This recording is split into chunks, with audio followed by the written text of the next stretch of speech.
Tudo bem, Vini?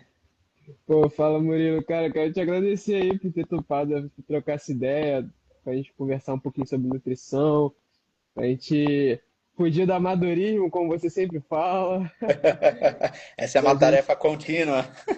pô, nem fala. Ainda mais que Instagram aí dificultando nosso trabalho, né, cara?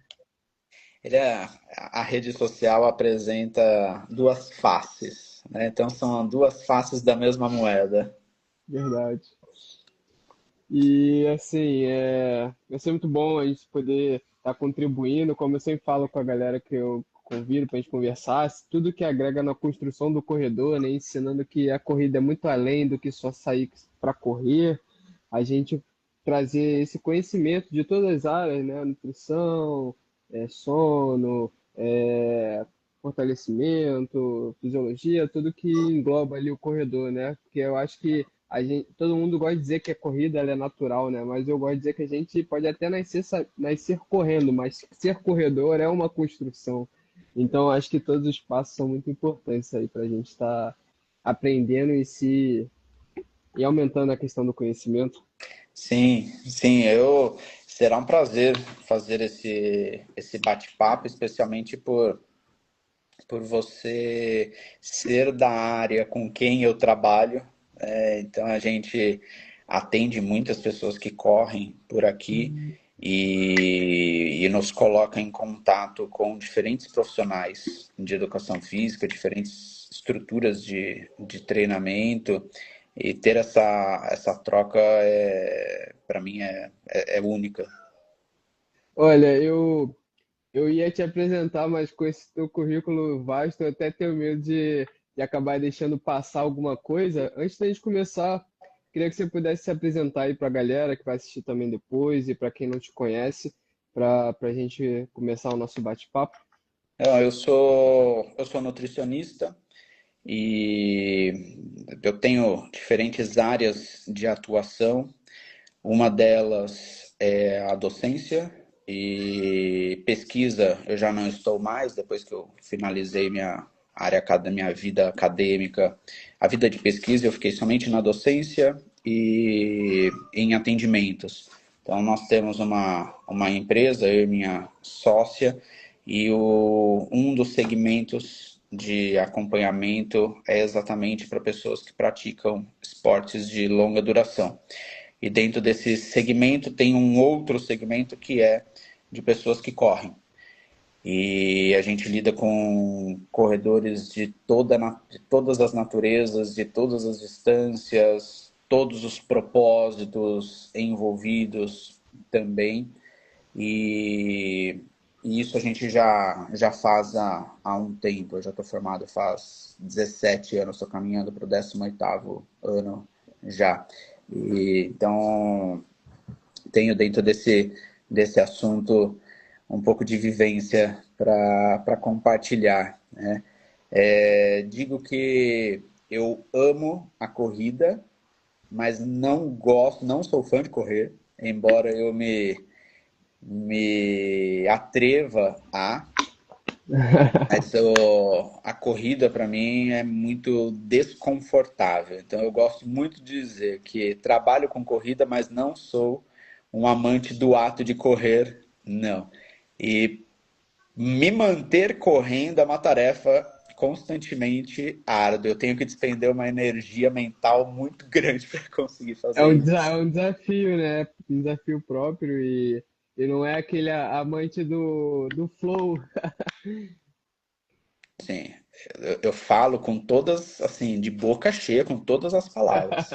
Nunca o bem-estar da corrida passou perto de mim. Nunca, nunca. Mas dentro dessa brincadeira que eu faço com frequência, que é séria, né? Sim. Eu menciono até em aulas e até com pacientes o para onde eu olho para correr e continuar correndo. Então, quais são os meus propósitos? O que me ancora na corrida, assim como no exercício físico como um todo. E que está muito alinhado, Vini, com o porquê as pessoas, têm dificuldade de começar exercício físico. Hoje mesmo eu fiz a entrega de um capítulo de um livro e um dado que eu apresentei, que eu escrevi, que eu incluí, foi sobre prevalência de insuficiência de atividade física. E de 2000 para 2010 a prevalência aumentou, de 2010 para 2020 ou 2022 aumentou também. Então está na casa de 30% aproximadamente, 30 e uns quebradinhos. Caramba. Então tem aumentado. Pô, mas tem 70% fisicamente ativa. Porém, a desistência das pessoas é consideravelmente alta também. Então existem duas barreiras. Uma, o iniciar, e a segunda, o se manter. Eu conseguir fazer a corrida me obriga a achar razões que realmente façam ela valer a pena. E essas razões são muito mais importantes do que ritmo, do que composição corporal. Naturalmente, sem eu me concentrar na melhora do ritmo, o ritmo melhora. Sim. Naturalmente, sem eu me concentrar na mudança de composição corporal, a mudança de composição corporal vai acontecer. Então, para quem tem esses objetivos primários, são dois desfechos que vão acontecer. Porém, o que mantém a prática da atividade. E é um exercício constante que eu faço para ampliar essa base do porquê eu me sujeito a algo, como, por exemplo, o próprio exercício físico.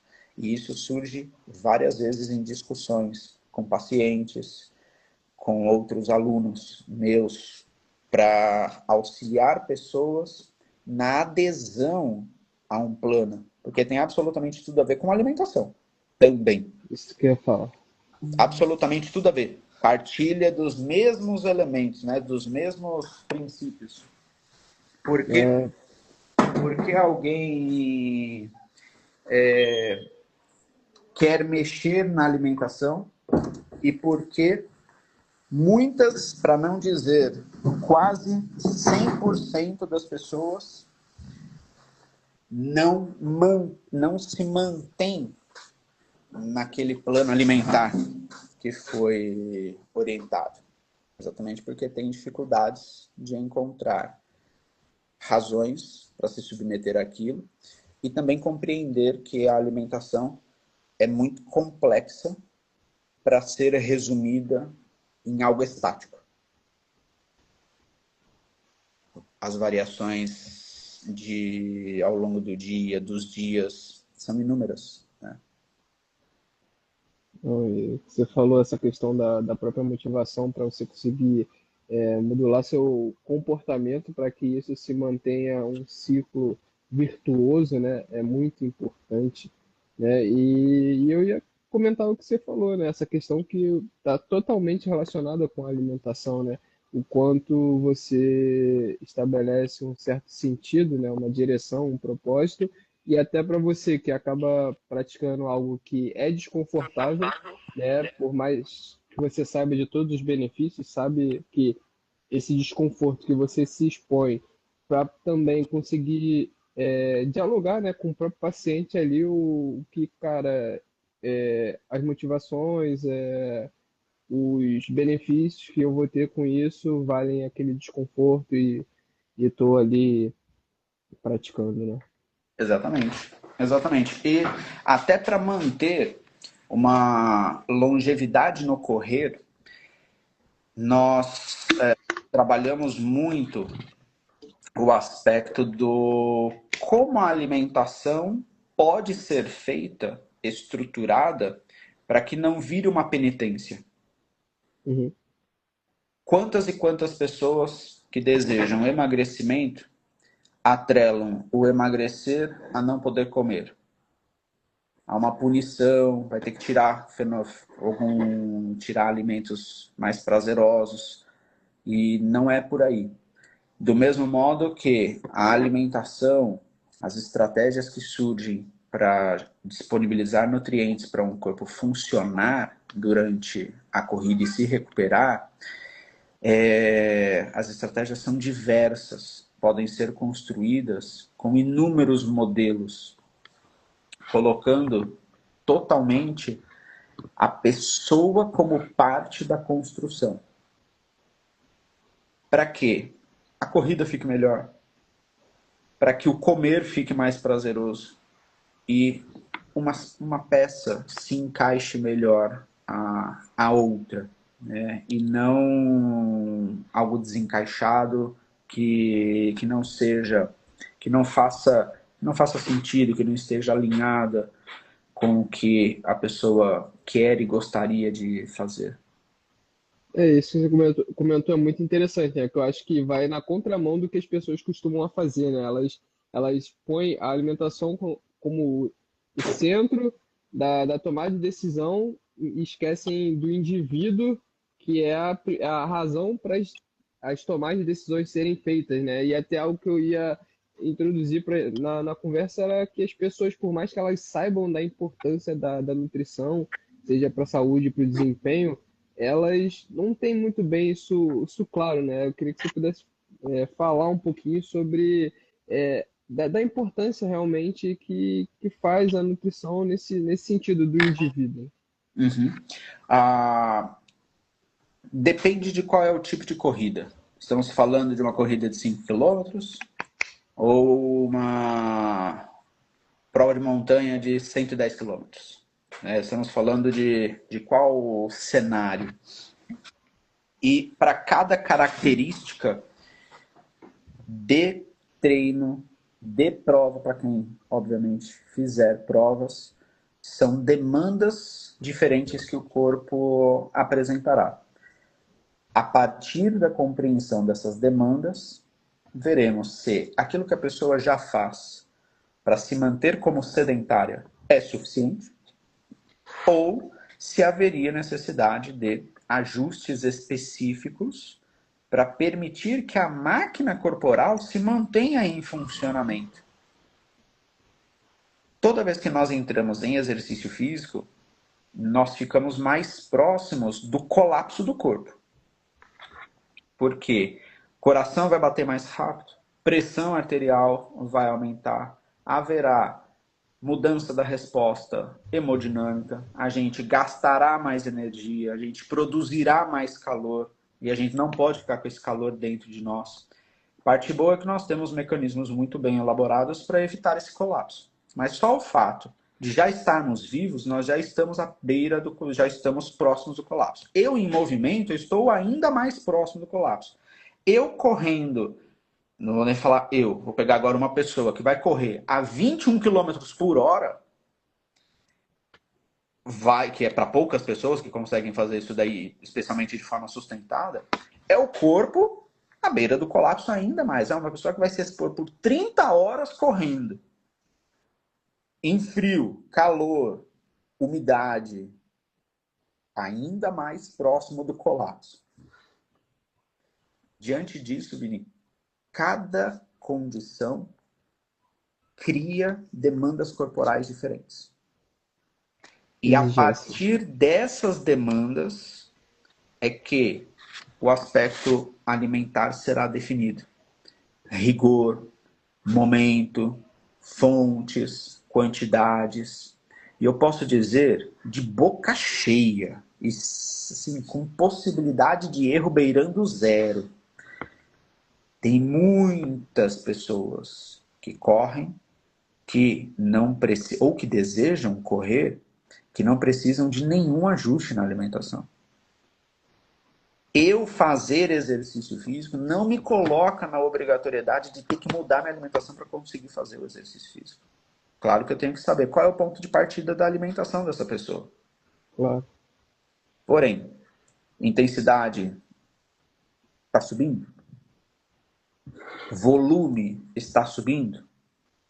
Representam duas variáveis, são duas variáveis que representam imposição de diferentes demandas no corpo.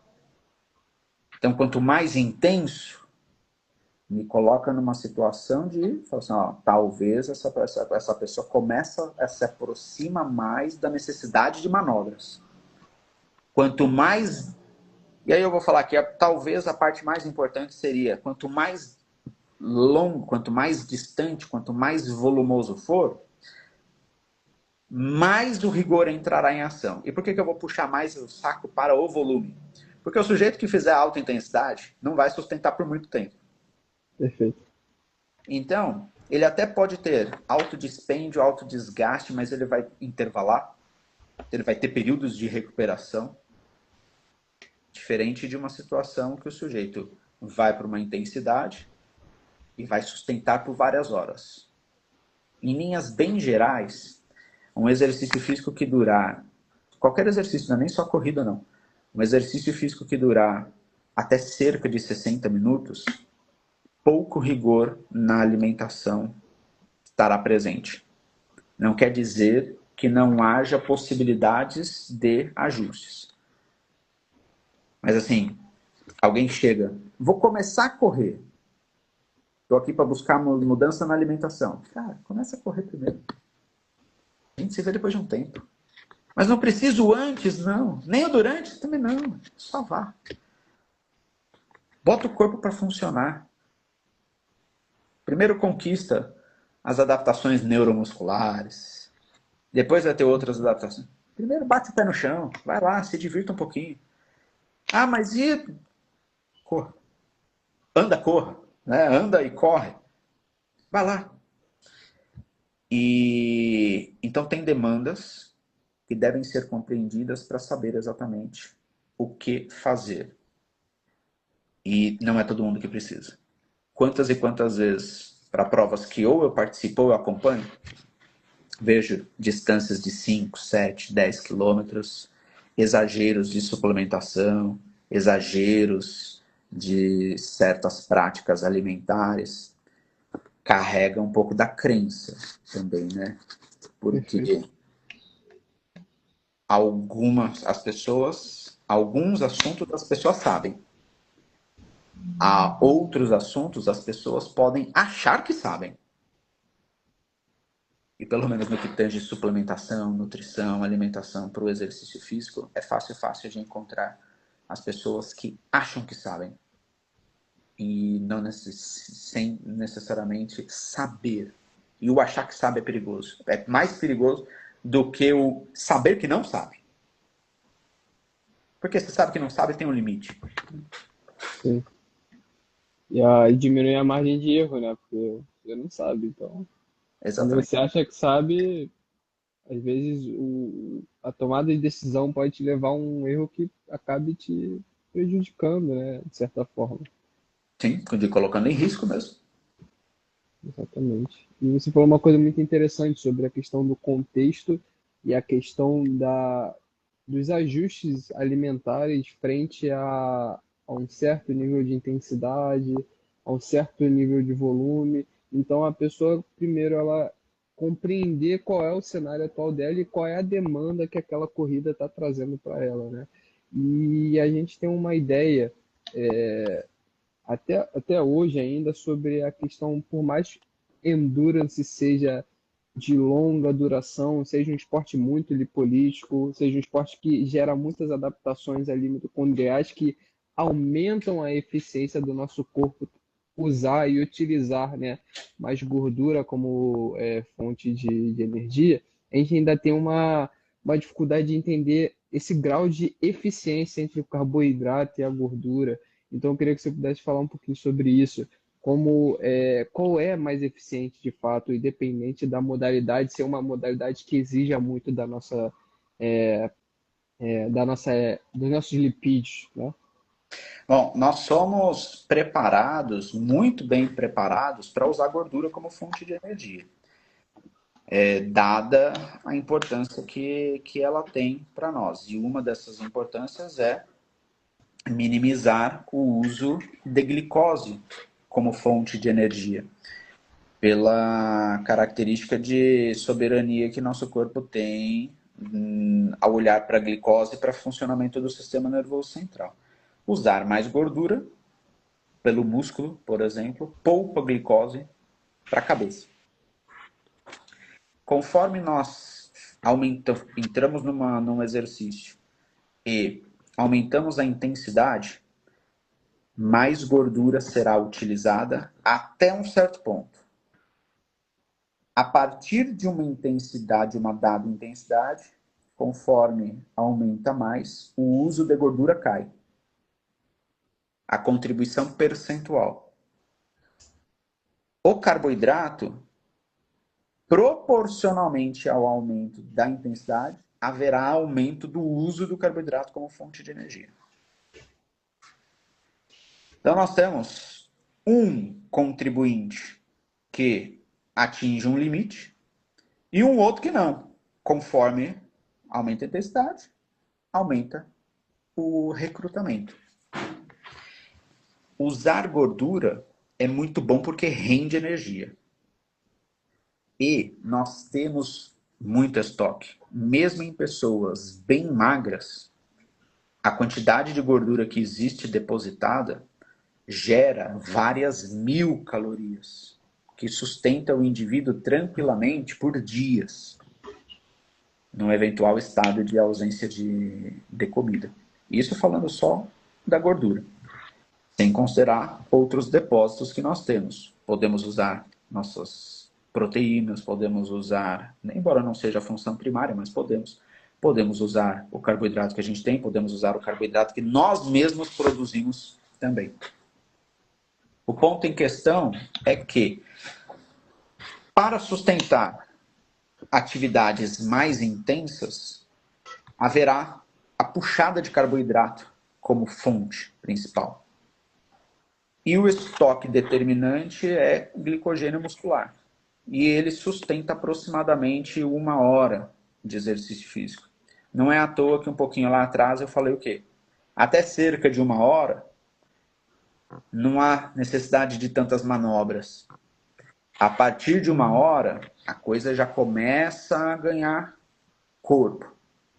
Tanto que eu explico para os alunos nutrição esportiva não em exercícios de curta duração. Não em quem faz musculação, por exemplo. Mas sim na pessoa que vai fazer horas e horas de exercício físico. Porque ali é que abrirão as demandas, serão abertas as demandas do corpo. Como o nosso estoque de glicogênio, nosso estoque de carboidrato é limitado, fato esse que com gordura é quase ilimitado, é limitado, mas tem em abundância, o que nós precisaremos, o ponto de inflexão da curva é a disponibilidade do carboidrato e não a disponibilidade de gordura. Por quê? Disponibilidade de gordura a gente não tem limitado, não tem problema, a gente tem.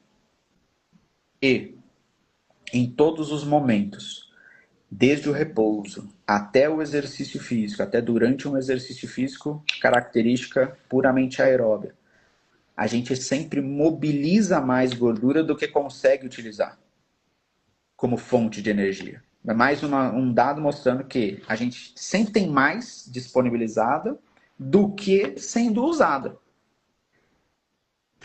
O carboidrato ascendeu nessa cena como fator limitante a partir de pesquisas que foram feitas já há várias décadas, não é um assunto recente. Mostrando que, a ingestão de carboidrato influencia a quantidade de glicogênio que a gente tem. 2, que a quantidade de glicogênio influencia o desempenho físico. E 3, que a quantidade de carboidrato ingerida interfere no desempenho físico.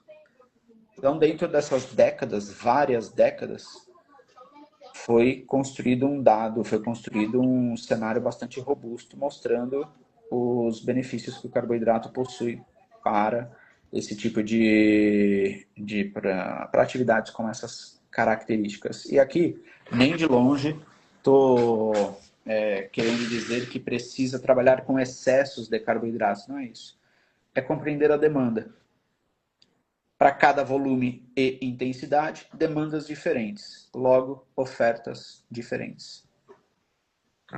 E o que você falou, eu acho que a pessoa ter essa compreensão de você ter É como se tivesse um forno, né? Você vai botando as panelas, aí chega uma hora que acabou as bocas do forno pra você botar a panela. Mas você tem outras panelas para fazer a comida que estão esperando. É a mesma situação da gordura, né? Você tem muita gordura mobilizada, mas ela chega um ponto que ela não está sendo oxidada, não está gerando a energia que ela poderia, né? De sobra, que ela está tendo a lipólise ali. E, e a questão do carboidrato, por ser algo limitado, a gente precisa repor, não necessariamente só estocar, né? A gente precisa Uhum. repor. E você falou sobre essa questão da. Até acabei me perdendo, que ia dar continuidade no que você falou no final da questão de 1 hora. Lembrei. A gente costuma ver muita recomendação de você tem que ingerir 60 gramas, 120 gramas, sem pensar nessa questão do contexto, né? Totalmente. E o momento presente está direcionado para um uso excessivo de carboidrato. Uhum. É bastante curioso, assim como acontece em outras esferas também. Ou é uma coisa ou é outra. Polarizada, né? Como direita-esquerda, norte-sul, leste-oeste, frio-quente, sendo que existem nuances.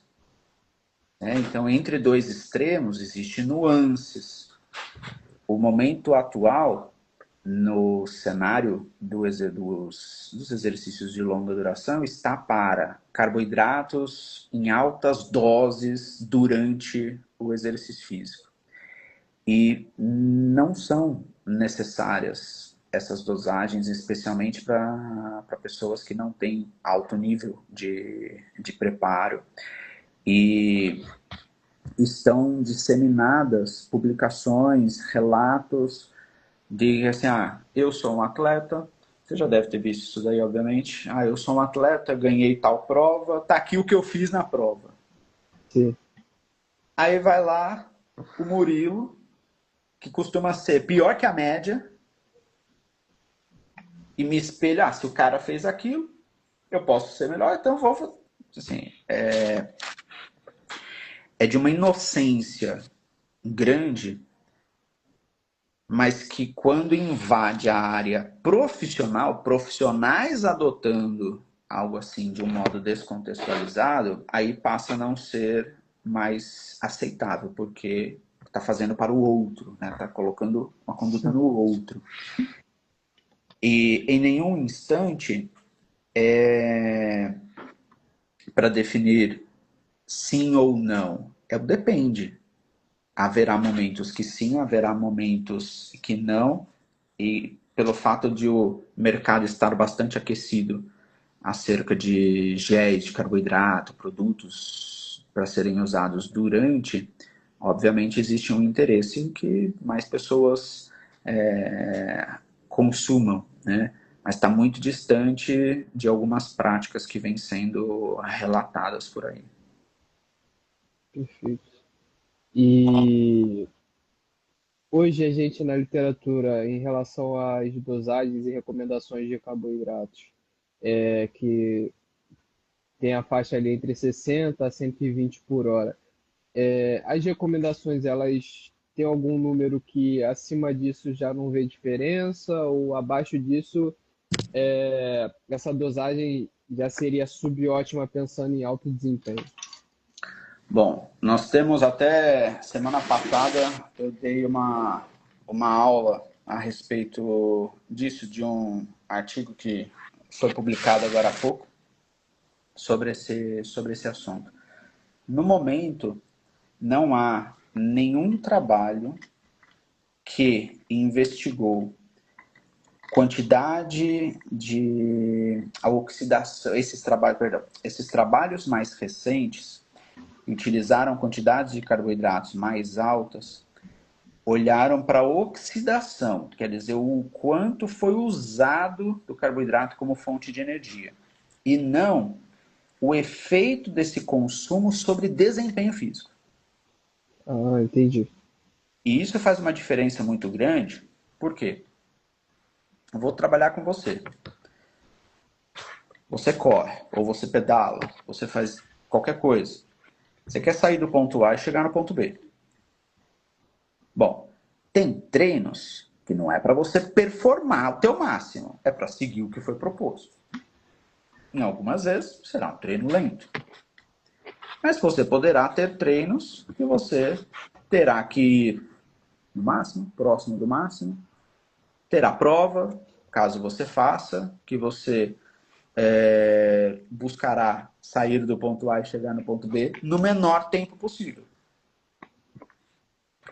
O que me interessa é o desempenho, não é a oxidação. Porque não obrigatoriamente maior oxidação de carboidrato se traduzirá em melhora de em maior desempenho. Se fosse obrigatoriamente, aí tudo bem, melhorou uma coisa, obrigatoriamente vai melhorar outra. Só que aí eu quero saber, melhora quanto? Sim. Então, em meados de 2013 ou 15, algo assim, foi publicado um trabalho para ver a dose-resposta de 0 até 120 gramas de carboidrato. Qual a melhor dose para a melhora de desempenho. E ficou precisamente em 78, o valor médio preciso, o valor médio exato, Claro. tá? 78 gramas por hora. Assim, mas eles usaram 120. 120 não oxida mais? 120 oxida mais, mas naquele trabalho o ponto não foi com 120, foi com 78 gramas por hora. O trabalho que eu apresentei na semana passada foi comparando 60, 90 e 120 gramas em maratonistas que tinham no currículo maratona sub 2 horas e meia. Elite. Ou seja, nem em, sei lá, em quantas gerações eu conseguiria fazer um negócio desse. Essa pessoa é de um calibre que eu nunca atendi alguém. Eu nunca atendi alguém que... Eu não trabalho com profissionais. Eu nunca atendi alguém 2 horas e meia. Para baixo de 2 horas e meia. Atendi para baixo de 3 horas. Mas é um calibre totalmente diferente. Só que nesse mesmo estudo foi olhada a oxidação. Mas não olharam para o desempenho, não publicaram o desempenho, teste de desempenho. Então viram que 120 oxida mais do que 90 e ambos oxidam mais do que 60. Tá. Mas não viram o desempenho, da mesma forma ainda continuo usando o quê? O ponto de partida de cada um. Então eu atendo você. Você chega para mim ingerindo nada. Eu vou fazer uma progressão com você. Não vou de 0 para 120, de 0 para 60, de 0 para 90. Eu vou fazer uma progressão. E eu só vou progredir. Você só vai progredir o treino de uma pessoa quando o quê? Quando você tiver o dado de como ela se deu diante do estímulo que foi proposto. Pô, tá conseguindo cumprir o que foi proposto e tá, entre aspas, sobrando, vamos progredir. A nutrição é exatamente a mesma coisa. Os princípios são os mesmos. Eu vou progredir. Então eu vejo que a pessoa está com 50 gramas por hora. Vamos para 60, 70. Precisarei ver como será essa progressão. Se eu darei, qual tipo de carboidrato eu darei. Se eu darei mistura, se eu darei alimento, se eu darei suplemento. Preciso ver como vai cair no estômago, como vai cair no intestino. E o desfecho que também me interessa, no desempenho. O desempenho. Então eu vou pegar, por exemplo, o meu treino. O meu treino costuma estar com estímulos iguais em 2 semanas. Então uma semana se repete na outra. Então as minhas comparações, algumas vezes o treino da quinta-feira com o treino da outra quinta-feira que é igual. Para eu ter algumas comparações. Eu preciso ter isso daí. Para eu saber em que ponto eu paro. Ah, vou subir carboidrato? Vou subir carboidrato. Em que ponto eu paro? vou citar o que aconteceu agora nesse fim de semana. Eu fiz o acompanhamento de uma pessoa que foi fazer a prova em Cozumel, foi fazer o Ironman. E nós tivemos uns 2 meses mais ou menos de preparo. Chegou com uma quantidade de carboidrato mais baixa. Eu progredi, cheguei até aproximadamente 80 gramas por hora. Porém, em fase de treino, eu jogo um valor e quando vai para a competição eu baixo. Eu não trabalho com o mesmo valor. Legal. Porque a situação de prova é diferente. O corpo da pessoa numa prova já vai estar diferente. Porque vai estar ansioso, vai estar ansiosa, vai estar um pouco tenso, vai estar preocupado. É diferente. Então a gente joga o sarrafo um pouco mais para cima em treino, para aumentar a limiar de tolerância. E em prova trabalhar com um pouco abaixo para ter uma margem e ficarmos mais seguros. Nós somos bastante conservadores nas manobras que nós utilizamos. E com essa pessoa eu fui bem conservador mesmo, porque um dos pontos que estava acontecendo é em treinos, e nos treinos mais longos, chegou a fazer treino de bike de 5 horas e um percurso de corrida depois. Terminava às 5 horas, as fezes ficavam um pouco mais amolecidas, sem cólica de urgência. Então já era um indicativo de que o que era usado na quantidade que estava usando já estava chegando na tampa. Então, ó, aquilo para mim é um sinal. E é um sinal ainda maior porque depois da bike tem a corrida, tem a maratona. Sim.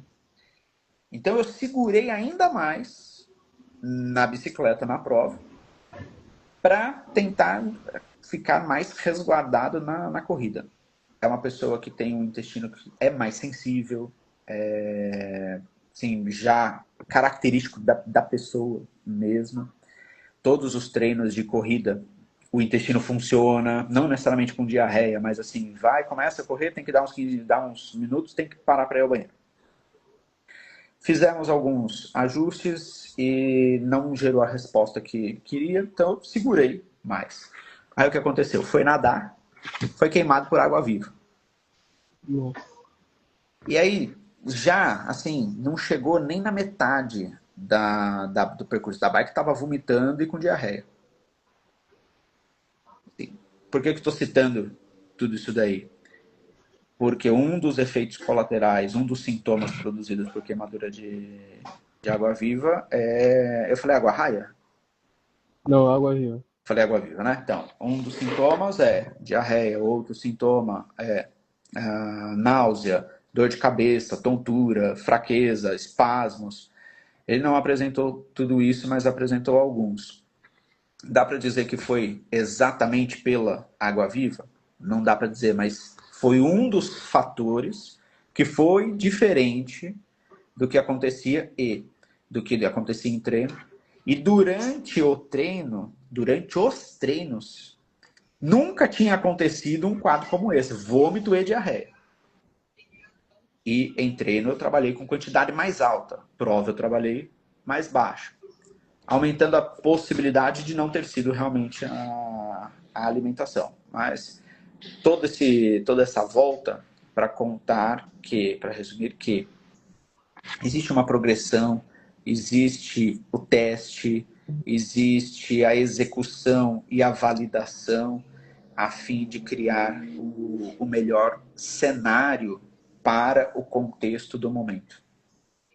Não, e é maravilhoso você, com vasta experiência, mostrar que não tem padrão, né? Não é E tem vezes que vai simplesmente. dar errado, tem vezes que não vai dar certo.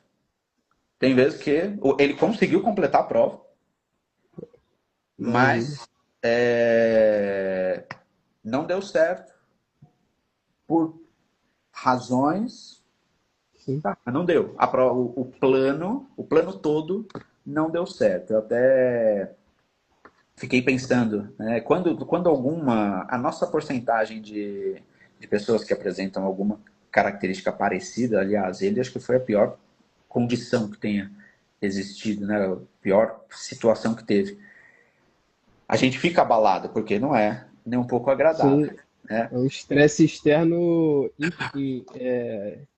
como dizer, que não estava previsto ali, né? Não. Então, E a gente revendo, né, fala assim, ó, plano que foi feito para acontecer no momento que aconteceu, nunca tinha acontecido, trabalhamos com uma dose mais baixa, que gera mais conforto ainda, para tentar separar as variáveis, não para justificar o que aconteceu, mas para evitar algo parecido para uma situação futura. Então, assim, foi um fato, aconteceu, agora a gente tem que ver o que pode ser feito para uma situação futura. Né? É, mesmo talvez não tendo sido culpa da estratégia de prova, da estratégia nutricional de prova, não dá mais para isolar os fatores. Está tudo agora dentro de um pacote só. Cabe fazer tarefa de casa e olhar para se não deixamos passar algo, né? Se não existe algum ponto cego. e nessa questão da progressão, ela vai de encontro ao treinamento gastrointestinal? Ela, esse treinamento para a gente conseguir melhorar nossa capacidade de absorção e tolerância, ele é feito de alguma forma com alimentos mais sólidos, ou é somente com a quantidade de carboidrato? Tem alguma maneira que a gente consegue estimular para que esse treinamento gastrointestinal seja mais efetivo? Como é que está o cenário disso? Nós podemos trabalhar em diferentes camadas. Vamos separar nem em treinamento intestinal. Vamos falar de treinamento gastrointestinal. Perfeito. Porque estômago e intestino. O que é ingerido, que a gente bota na boca, passa pelo estômago e vai para o intestino. Lá no intestino, os conteúdos serão absorvidos, irão para a corrente sanguínea. Primeira etapa é fazer a pessoa ter uma capacidade de acomodar esse conteúdo que chega no estômago e fazer o conteúdo sair do estômago com mais rapidez. Conteúdo que para no estômago aumenta a chance de náusea. Como treinar isso? Treinar após grandes refeições, por exemplo, que não é o sugerido para melhora de desempenho. Uhum. Antes do exercício físico, para maior conforto gástrico, fontes de carboidrato de rápida digestibilidade, baixa proteína, principalmente proteínas de digestibilidade mais lenta, como leite, queijo, ovos, carnes, Carne. baixa quantidade de fibras, baixa quantidade de gordura. Para treinar a tolerância gástrica, por exemplo, exercício físico feito depois de refeições que tenham tudo isso. Que é até mesmo para a pessoa se experimentar numa situação desagradável, para saber como é uma eventual situação de ficar com náusea, para não ser pega de surpresa. O treinamento da parte intestinal se dá especialmente com oferta de carboidrato durante o exercício, em quantidades mais altas. O treinamento tanto gástrico e intestinal, para treinar o esvaziamento e depois a absorção. E usar maior quantidade de carboidrato ao longo dos dias, de modo mais rotineiro. E talvez o termo mais correto não seria alta quantidade de carboidrato, mas quantidade de carboidrato que seja pelo menos mais próxima do limite de necessidade do sujeito. De exercício. Porque as adaptações intestinais dependem dessa exposição, onde alguns falham. Tenta dar mais atenção para 2 dias antes de uma prova e no dia da prova. E é um corpo que não estava preparado para tal. Sintomas clássicos: distensão abdominal, porque um carboidrato que não é absorvido fermenta e gera gás. E coloca o sujeito numa possibilidade de acontecer diarreia. Vou até citar o exemplo do rapaz que eu mencionei. Por ele ter apresentado náusea, vômito e diarreia, minimiza ainda mais a chance de ter sido a estratégia nutricional, porque ele nunca tinha apresentado vômito. E ainda mais, não no momento mais tardio da prova. Quase assim, praticamente no primeiro terço da bicicleta. E na bicicleta, a possibilidade de acontecer vômito é muito baixa. Ainda mais também por ele ter ido em uma intensidade que ele ia fazer para terminar confortável. Assim, as peças não se encaixam, mas o quebra-cabeça passa a ficar melhor montado quando surge a história da água viva. Porque ela, em comparação ao treino, ela foi assim, um marco do que aconteceu, né? Ela não esteve presente em em nenhum outro dia para saber. Mostra uma tolerância real, né? Vamos dizer assim, sobre o estresse. É, Como o corpo dele reagiria numa situação mais extrema, né? Vamos dizer é, assim. exatamente. E eu acho que hoje também tem a dificuldade da questão do carboidrato com aquele pensamento de entender qual é a sua função, né? A gente pensa muito, eu quero carboidrato X, o gel tal, a balinha tal e tudo mais, a gente esquece um pouquinho da função. É, realmente tem muita diferença entre a qualidade dos carboidratos fornecidos? O que importa para o nosso corpo basicamente é se é glicose ou frutose. De onde vem, o nosso corpo já não consegue distinguir. A hora que entrou no sangue, glicose é glicose, frutose é frutose. O que pode mudar é como esse carboidrato é entregue. Por exemplo, o açúcar de mesa, o açúcar branco, é sacarose. É uma molécula de glicose ligada a uma frutose. Seria mais ou menos isso daqui, vai. Imagine que é uma molécula de glicose, uma molécula de frutose, uma ligada à outra.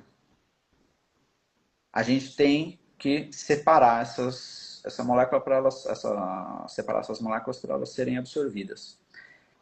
A isomaltulose, que é vendida com o nome comercial palatinose, é a mesma coisa. É glicose e frutose, só que num formato diferente. É como se mudasse a forma, a posição. Mas é glicose e frutose também. Só que a isomaltulose é digerida muito mais lentamente do que a sacarose. Então, essas diferenças de entregas podem gerar uma repercussão ou no estômago, ou no intestino, ou nos dois locais. Mas a hora que entra no sangue, glicose é glicose, frutose é frutose, já não importa mais de onde veio. Então é como se considerássemos o pacote de entrega. Os pacotes são diferentes. E dentro estarão os carboidratos. Esses pacotes diferentes poderão gerar respostas diferentes, mas especialmente no que diz respeito à tolerância gastrointestinal. Especialmente. Se será líquido ou gel ou sólido, o impacto sobre o desempenho, se será líquido, gel ou sólido, o impacto sobre o desempenho parece ser nulo, embora sólido aumenta a possibilidade de pesar no estômago. Mas como nós vamos calibrar isso? Vendo com a pessoa. Tem pessoas que se dão muito bem ingerindo certos alimentos sólidos. Tem outras que se dão muito bem ingerindo géis. Tem outras que se dão muito bem ingerindo líquidos. Tem algumas líquidos, outras se dão bem ingerindo misturas, combinação de uma coisa com outra. O raciocínio como nutricionista é que molécula eu tenho que entregar. Segunda etapa é como eu vou entregar isso. Qual pacote? Para definição entra a terceira etapa, que é eu perguntar para a pessoa o que você prefere, o que você gosta, o que é mais gostoso, o Preferência que é mais pessoal. viável. E aí vira a magia que é eu colocar a pessoa para definir o plano junto comigo, e não eu. Você vai ingerir isso, isso. Não, vamos montar junto. É porque gosto é uma coisa muito variada também, né? Totalmente, totalmente. Tem paladar para tudo.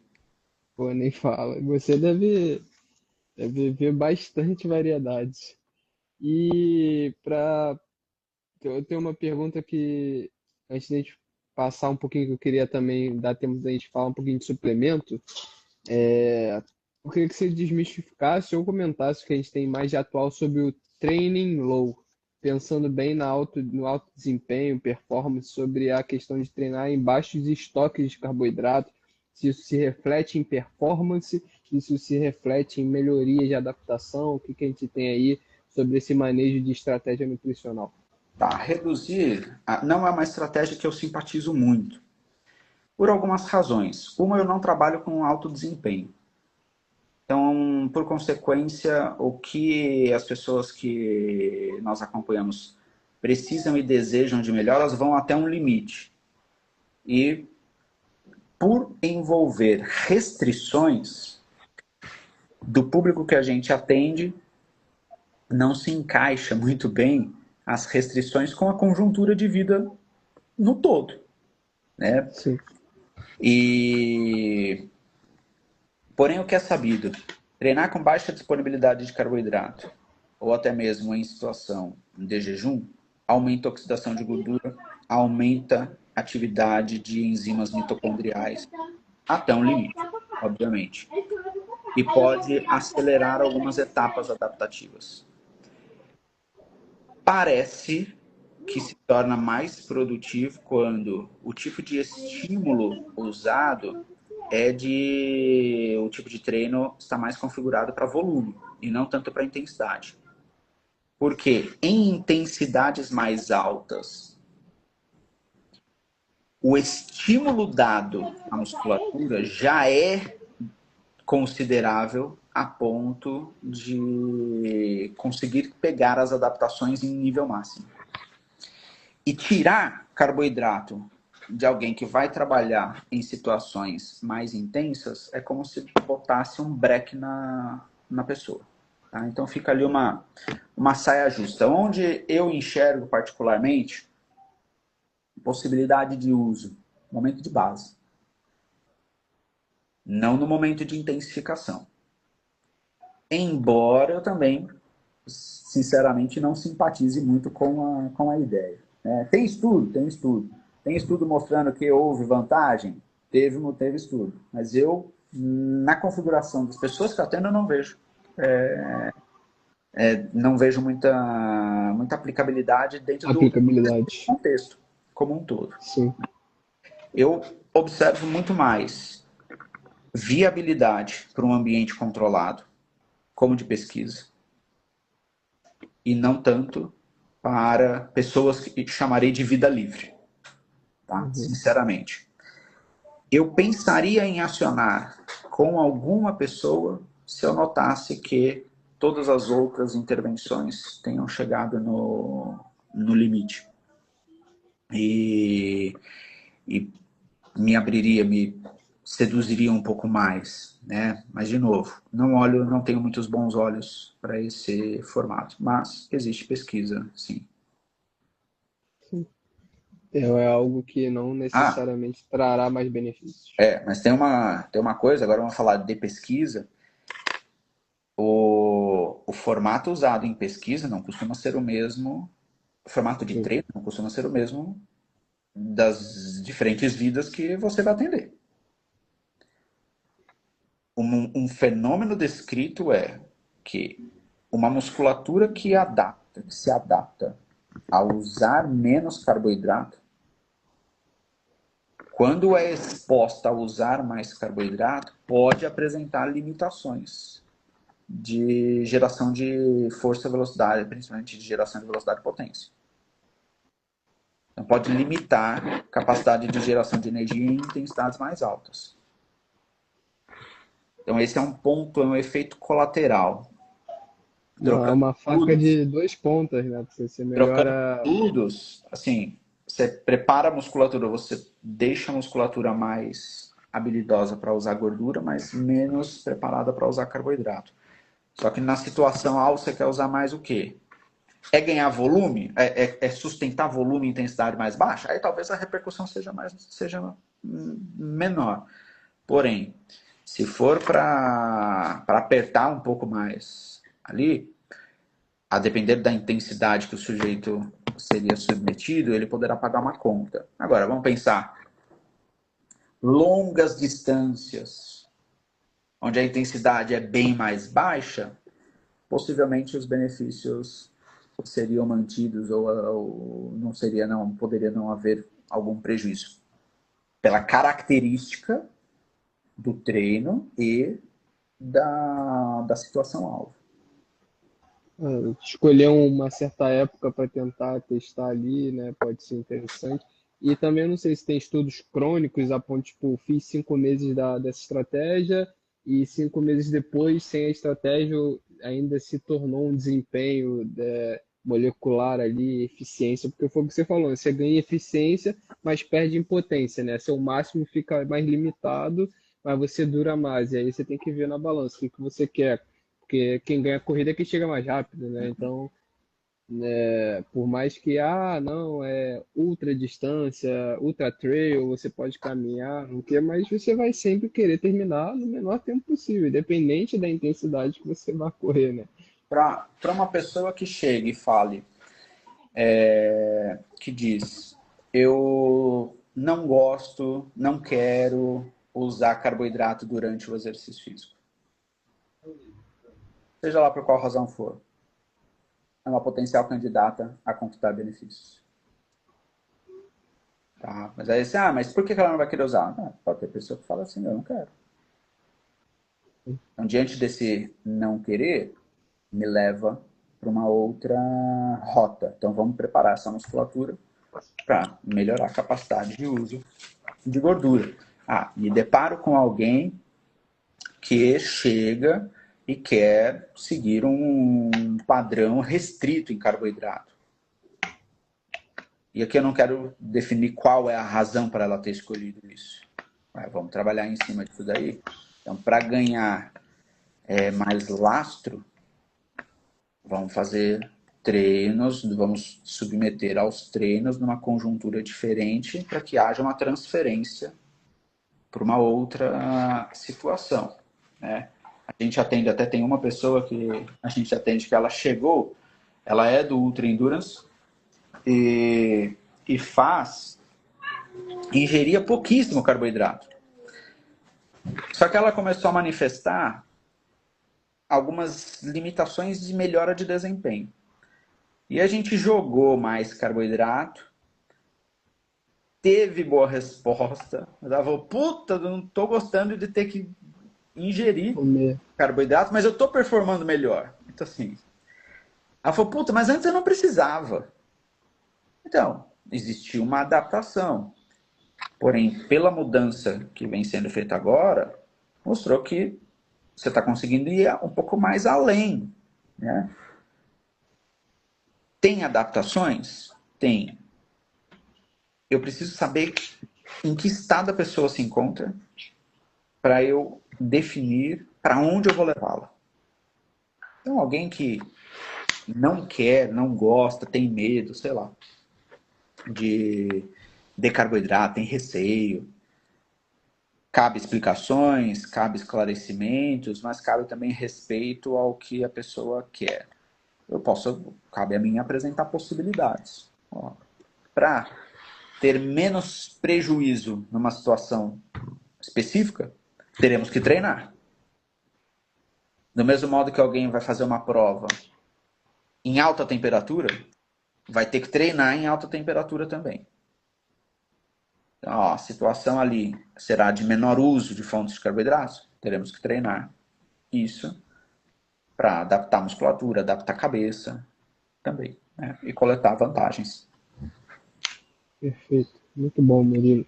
Eu queria comentar um pouquinho sobre a questão da suplementação. Hoje eu vejo o uso excessivo tanto de eletrolíticos quanto de recoveries, né? Para, não sei, otimizar a recuperação, para, enfim, diversos fins, né? Porque também tem uma certa quantidade de carboidrato. E aí eu queria que você, se você pudesse dar uma palhinha do quais suplementos realmente de fato melhoram o desempenho, previnem ou evitam, né? Fica melhor, evitam a fadiga precoce e também ajudam na recuperação, assim, se a gente pudesse fazer um certo guia ali para a pessoa. Suplementos para desempenho físico com base na ótica científica que respeite segurança e eficácia. Lembrando que, por se tratar de pesquisas, são em cenários específicos e que nem sempre esses cenários representam o que acontecerá com cada pessoa. Exato. São 5 suplementos: cafeína, betalanina, bicarbonato de sódio, nitrato e creatina. Então, basicamente, são esses 5. Já faz um tempo que não surge suplemento considerado nível A de evidência que respeite segurança e eficácia para melhora de desempenho. E mesmo eles sendo considerados satisfatórios, somente serão satisfatórios se forem usados nos cenários corretos, nos cenários Exato. de demanda real. Porém, quando bem empregados, são benéficos, mas cabe mencionar também o quanto de melhora existe. É uma porcentagem que, em geral, gira na faixa de 3, 5%, mais ou menos. Nitrato, que belisca em alguns trabalhos uma porcentagem maior. Para quem esses 3 a 5% é relevante? Para mim, relevância nenhuma. Para quem for, ok, vamos entrar. Porém, cenários específicos. Então, suplementos são esses para melhoras de desempenho. Carboidrato eu não coloquei como suplemento porque suplemento de carboidrato é somente estratégia que facilite a administração. Se for usada batata ou um gel que contenha maltodestrina, o resultado é o mesmo e já tem publicação disso. Cai naquilo que eu mencionei, que o corpo não distingue a substância, independente de onde veio, é a mesma uma vez estando na corrente sanguínea. E é ótimo porque democratiza muito mais a alimentação, torna ela muito mais plural, permitindo que cada um participe da elaboração de formas muito autorais, né? Cada um bote a sua assinatura, ó, quero assim, quero Sim. daquele jeito. E para recuperação olhada por a partir de duas direções. Uma, recuperação de glicogênio, que envolve carboidrato e depende de qual é o intervalo entre duas sessões de treino. Para pessoas que treinam a cada 24 horas, plenamente possível trabalhar com carboidrato no dia e não exatamente o momento. Para pessoas que treinam mais de uma vez por dia, entre sessões, pode ser viável trabalhar com quantidades mais bem definidas e momentos específicos. Então, para repor glicogênio, como? Carboidrato. A outra ótica é recuperação celular. Entra proteína na situação. O efeito que o exercício físico gera na musculatura dura horas, para não dizer dias. Aquele termo, né, janela da oportunidade, não é uma janela, é um portal. O pós-exercício físico, muito imediato, não é necessário para a maioria esmagadora das pessoas. E para a recuperação muscular, envolve proteína e cai de novo, ainda mais do que carboidrato, sendo o determinante o quanto a pessoa ingere de proteína no dia e não ao momento. Durante um tempo surgiu a especulação, foi hipotetizado o benefício ou a necessidade de distribuir as proteínas em momentos específicos, quantidade, hora específica. Conforme evoluíram, conforme as pesquisas progrediram, viu que não, que tudo está apontando para é a quantidade diária, podendo trabalhar com diferentes quantidades, com diferentes números de refeições, com diferentes quantidades de proteínas por refeições, com diferentes fontes proteicas. Nosso corpo não distingue suplemento proteico do alimento proteico. Pessoas que são vegetarianas estritas ou veganas apresentam resultados equivalentes ao de pessoas onívoras, que são aquelas que comem proteínas de origem animal também, tornando novamente a alimentação ainda mais plural e democrática. A urgência pós-exercício físico de recuperação é para pouquíssimas pessoas, e dentro dessas pessoas estão, quem treina mais de uma vez por dia, 2, pessoas que, por alguma razão, ingerem pouco carboidrato ao longo do dia. Por exemplo, alguém que esteja submetido a um período de intencional ou não intencional de redução de peso. Perfeito, muito bom. Então, esse pós-imediato não é tão extremamente necessário quanto a sua distribuição diária ali para poder ter uma alta recuperação. Em larga escala, tranquilamente não. Com toda segurança dá para dizer isso. Eu tinha, uma pessoa tinha feito uma pergunta aqui, eu vou ler aqui para ver se tem a ver aqui com o conteúdo. O Alexandro perguntou: supondo que após um tempo degradamos o estoque de glicogênio, o carboidrato intratreino dá conta da mesma forma, ou seja, com a mesma eficiência do glicogênio? O Tem uso do entendimento? glicogênio é mais rápido, já está dentro da célula. Porém, o papel que o carboidrato exógeno fornecerá, desempenhará, será muito parecido. E independente de a pessoa usar ou não usar carboidrato. Aliás, mesmo usando carboidrato, o glicogênio vai diminuir. Sim. Por um tempo acreditou-se na ideia de que pouparia o carboidrato exógeno, pouparia o glicogênio. Mas ele não poupa. A pessoa vai diminuir o glicogênio do mesmo jeito. E mesmo assim ela conquista os benefícios. Né? Então, fez lá tantas horas de exercício usando carboidrato, o glicogênio vai cair do mesmo jeito. Representando até mesmo a maior eficácia que o músculo tem de puxar o carboidrato a partir do glicogênio, porque já está prontamente disponível. O carboidrato exógeno ainda tem que ter um caminho, né?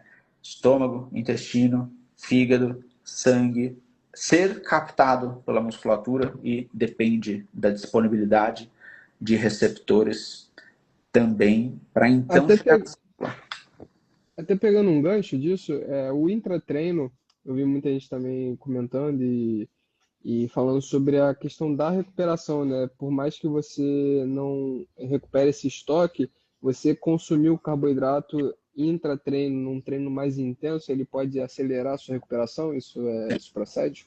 Pode. Não que seja condição necessária, mas sim pode, especialmente nos momentos que o balanço entre estímulo e recuperação fica prejudicado. Em momentos específicos do treino, especialmente em intensificação, pode etapas de recuperação serem prejudicadas, então acionamos algumas estratégias que possam minimizar o dano e ou favorecer a recuperação. E o carboidrato durante o exercício, mesmo que não precise para o desempenho, é um dos recursos. Perfeito. Por mais que ele não vai te dar aquele aquele gás, mas ele vai poder te fornecer benefícios posteriores que ali na frente vão fazer com que a obra final faça com que você tenha uma recuperação mais acelerada e consiga desempenhar futuramente nos próximos treinos melhor ainda, né? Exato. Murilo, não, é excelente. Eu acho que eu ficaria mais horas e horas, porque assim, dá pra. Você é um professor nato, né, cara? Assim, fiquei assim atento nas explicações, porque realmente é de uma pura didática que. Obrigado mesmo pela conversa. E antes da gente terminar, eu queria fazer uma última pergunta. Eu queria que você comentasse sobre esse excesso de eletrólitos que a gente está tendo ultimamente, sobre o uso de cápsula de sal, repositor, enfim, eu acho que essa é a novo produto que a gente está tendo a sua venda. Por mais que ele tenha o seu benefício, eu acho que ainda está tendo uma superestimação dos benefícios que ele realmente traz ali. Queria que você pudesse falar um pouquinho, se tem alguma recomendação, se quando eu devo me preocupar com a perda de eletrólitos, se eu tenho que aumentar o uso de potássio, cálcio, enfim. Tá. Eu, Primeiro eu agradeço Rapidinho, pelo. eu posso fazer a pergunta de novo, que eu vou até usar como um corte pra gente depois, que é que Claro, essa claro, pergunta, pode, pode. tá, porque eu acabei me estendendo na pergunta, então eu Pode. vou fazer de novo. Murilo, eu queria que você pudesse falar um pouquinho do uso excessivo de eletrólitos e quais são as recomendações atuais para esse benefício. Muito bem. Ah, mais importante do que repor eletrólito é não ingerir excesso de líquido sem eletrólito. Isso é o mais crítico, porque um excesso de líquido com pouco eletrólito ou sem eletrólito aumenta a chance de geração de hiponatremia, que é baixa concentração de sódio no sangue por excesso de líquido ingerido. Então, essa seria a prioridade. No outro lado, nós temos o objetivo de evitar que a pessoa perca muito líquido. Para isso, vamos repor. Só que nessa reposição, vamos repor com o quê? Repor com água. Tá, mas se eu der água, eu aumento a chance de diluir o sangue. Para isso vem eletrólito. Só que o eletrólito em questão, basicamente, se reduz a sódio. Os outros eletrólitos, para a reposição durante o exercício físico, não são necessários, e eu gosto de dizer, na maioria esmagadora das situações. Potássio, por exemplo, para raríssimas pessoas. Magnésio, para raríssimas, para não dizer ninguém. Por qual razão? Porque a perda de potássio, a perda de magnésio, a perda de cálcio, a perda de outros eletrólitos durante o exercício físico, como exemplo no suor, é bastante baixa. A perda principal é sódio. Então nós poderíamos resumir muito bem em sódio, é o principal. Para quando ele passa a ganhar mais destaque? Para modalidades que forem praticadas por duração maior do que cerca de 90 minutos e ou alta umidade do ar e ou alta temperatura. E especialmente naquelas pessoas que apresentarem perdas de suor mais consideráveis. Como saber isso? Fazendo um monitoramento para saber quem é a pessoa, qual é o perfil de perda de suor de cada um. Para eu definir muito bem se é uma grande perdedora ou pouca perdedora, ou alguém que perde pouco, para eu definir então o que eu vou fazer com cada um. Como você bem disse, vai dar um belo corte isso daí para você. Os holofotes estão nos eletrólitos e nos géis. Até 2034, praticamente dobrará a quantidade de dinheiro que será movimentada com gel esportivo. Eu não sei onde vão enfiar tanto gel. Eu tenho algumas hipóteses. A gente pode conversar daqui a alguns anos para saber se essa hipótese se Eu já consolidará. deixa marcada aí a nossa próxima live aí. Tá? Eu tenho hipóteses que os géis. Uma hipótese, e isso é pura voz da minha cabeça, tá? O do dinheiro, não. O do dinheiro é real. Sim, são dados. Dado de tendência, mostrando que vai dobrar a quantidade de dinheiro movimentado. Isso em escala não obrigatória, especificamente dentro do Brasil. E Brasil nem é o principal mercado. Bom, eu tenho como hipótese que outros esportes, outras atividades vão começar a receber géis esportivos também. Eu já estou esperando alguém começar a sacar gel. Isso se já não estiver acontecendo, gel dentro de uma academia de musculação, de uma sala de musculação. Não duvido. Porque a partir do momento que alguém plantar a semente de que, abre aspas, precisaria, vai ter demanda, tendo demanda vai ter oferta. Então, para ter oferta em outros segmentos, terão que mostrar para as pessoas que elas precisam do gel. Sim. Lei da oferta e da procura. Bom, no caso dos eletrólitos, é o que aconteceu. Foi plantado estrategicamente que as pessoas precisam ingerir eletrólitos. E que ingerir, por exemplo, água pura não hidrata. E que precisa de suplemento. Porém, o mesmo sódio que está no suplemento é o mesmo sódio que está no salcismo, que está na tua cozinha.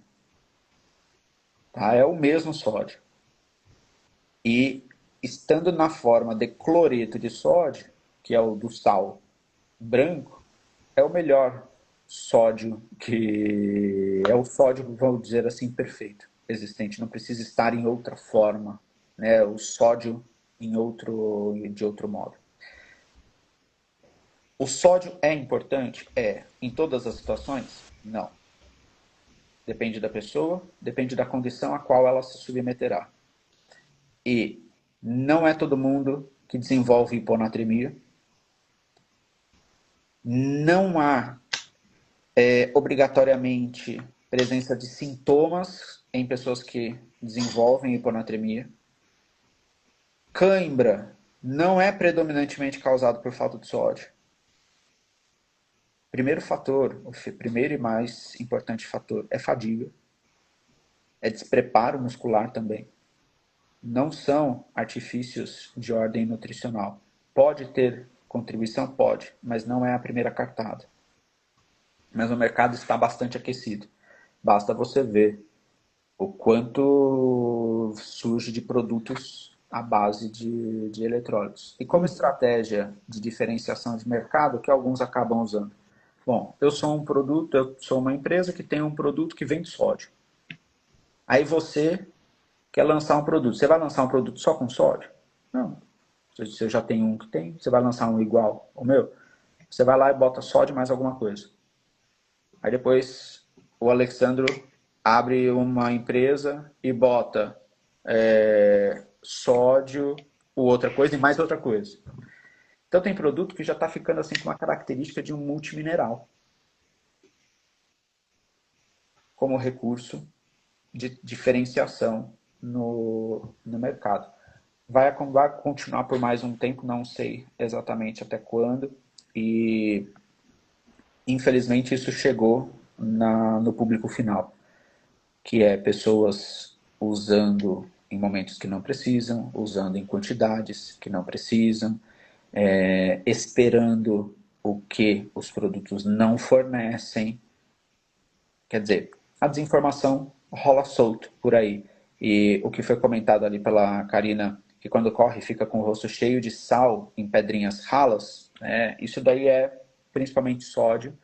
E essa característica de formação na pele ou na camiseta não necessariamente diz que a pessoa perde mais sódio e que precisa repor mais. Não necessariamente. Para algumas pessoas sim, para outras não, porque ela pode ser reflexo da ingestão de sódio.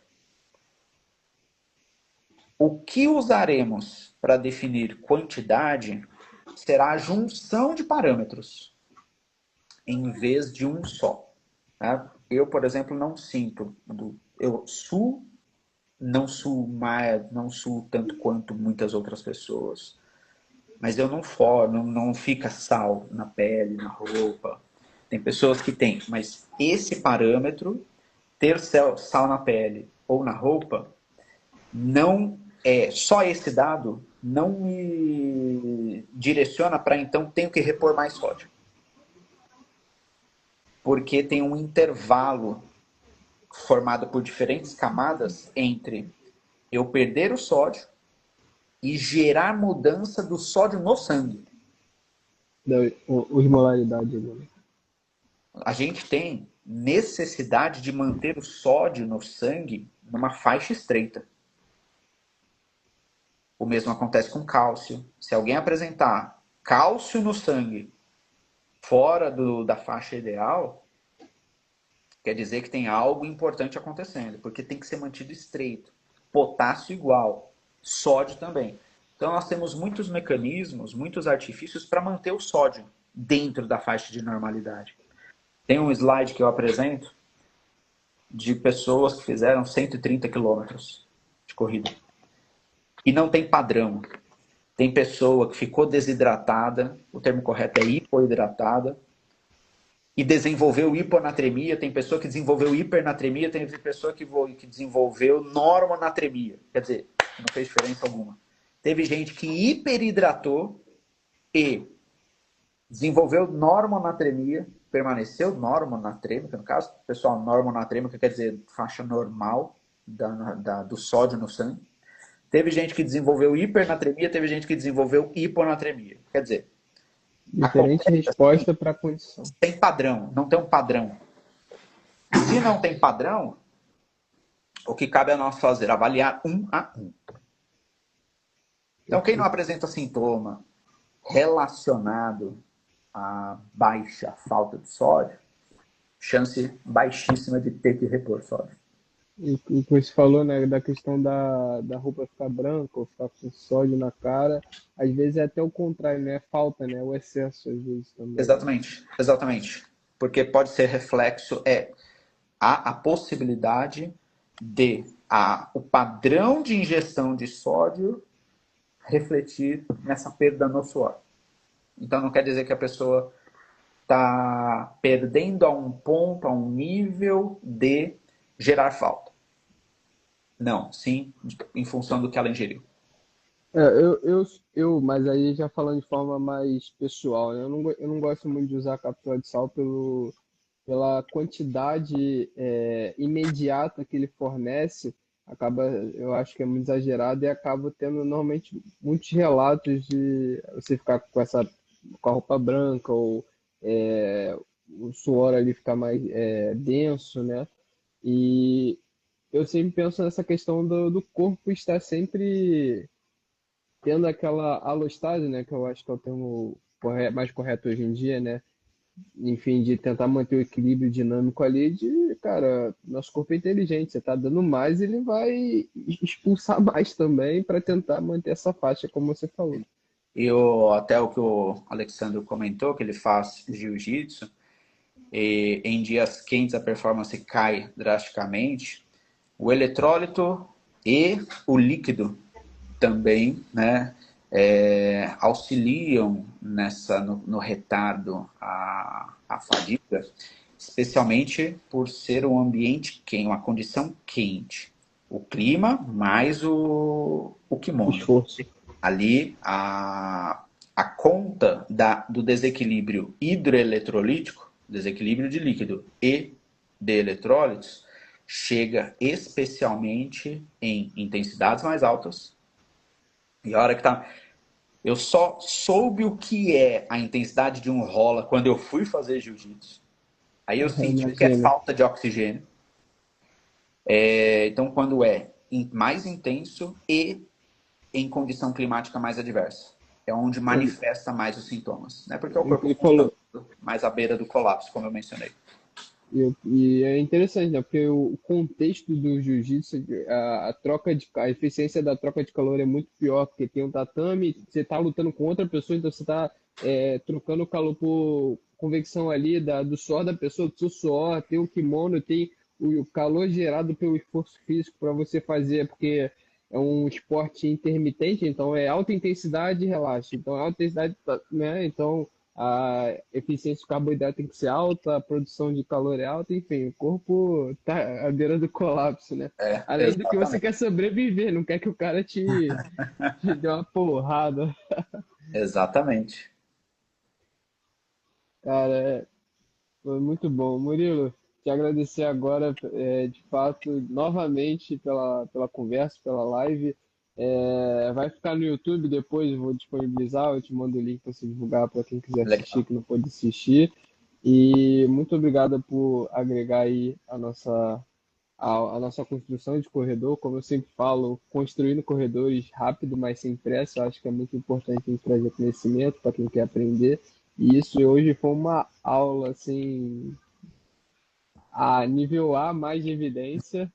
E assim, muito obrigado e deixa as últimas palavras aí para você.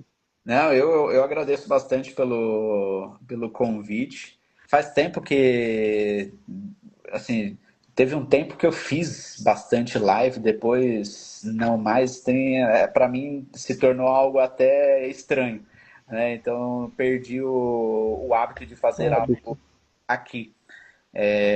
Portanto, obrigado pelo convite. Foi muito gostoso conversar com você. Foi gostoso de saber também do seu trajeto que você tá planejando. Te desejo bastante sucesso nessa empreitada que com certeza vai dar alguma coisa. Conte comigo e para fazermos, para estreitarmos ainda mais os laços. Agradeço a quem esteve presente. Karina eu conheço também, o Alexandre eu conheço da minha página. E Karina é corredora. Karina tá passando Show. por algumas propostas. Ah, tirou onda. Ela vai sair coisa boa daí. E conte comigo para o que você precisar também. Show. Pô, muito obrigado aí pela oportunidade, obrigado pelos elogios também. Quando tiver um outro tema específico, eu te convidarei com certeza novamente. Desejo um bom final de ano, né, para nós e que a gente